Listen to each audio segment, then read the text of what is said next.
Halo, di sesi yang terakhir ini kita akan belajar tentang korelasi dan regresi. Let's say kita punya variabel 1 dan variabel 2. Dan variabel ini sama-sama independen. Maksudnya independen apa sih? Jadi sama-sama variabel yang bebas, bukan yang mempengaruhi atau yang dipengaruhi. Misalnya berat badan sama tinggi badan deh ya. Jadi bukan berarti berat badan itu akan mempengaruhi tinggi badan seseorang atau tinggi badan seseorang akan mempengaruhi berat badan seseorang. Misalnya aja nggak saling mempengaruhi, tapi ada hubungannya gitu. Ketika ada hubungan antar satu sama lain tapi tidak ada siapa yang mempengaruhi atau dipengaruhi, itu namanya korelasi. Jadi korelasi itu hanya melihat hubungan, tidak melihat sebab akibat. Hanya berhubungan aja. Contoh lainnya, kebahagiaan aku yang berhubungan dengan kebahagiaan kamu, mungkin gitu. Nah, kalau misalnya kita punya dua variabel yang sama-sama interval atau rasio, misalnya gaji yang kita punya sama dana buat beli buah, itu kan dua-duanya kan rasio. Kalau dua-duanya rasio, maka teman-teman pakainya, hitungnya adalah korelasi Pearson. Rumusnya gimana? Teman-teman tinggal balik lagi aja ke slide, oke?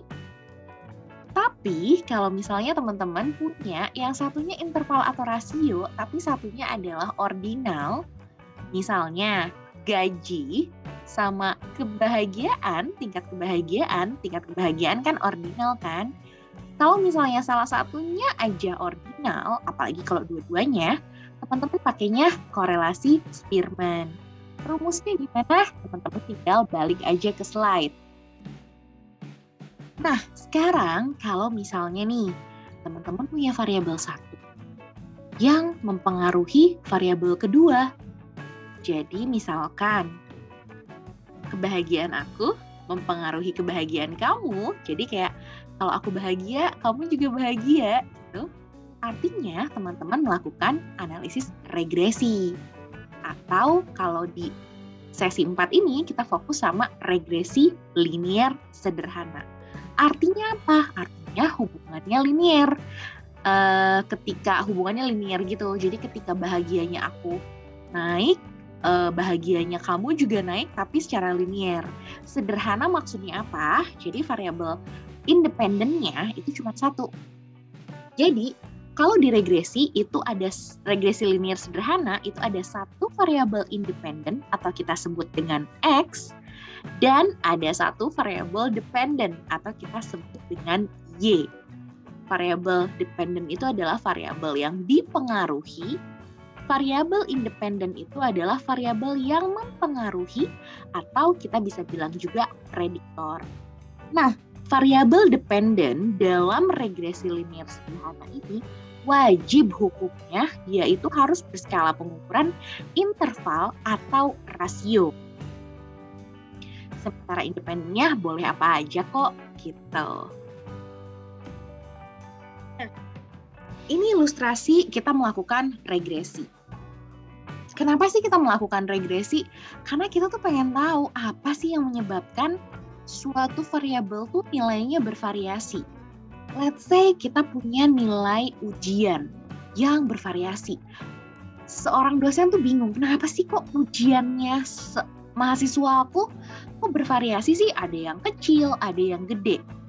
Terus dia berpikir, apa gara-gara IQ-nya ya? Nah, setelah dilihat, setelah disandingkan dengan IQ, masih nyebar. Gak ada pola tertentu, artinya bukan gara-gara IQ nih. So, nyoba lagi nih yang lain. Oke, nilai ujian, apa gara-gara jam belajarnya?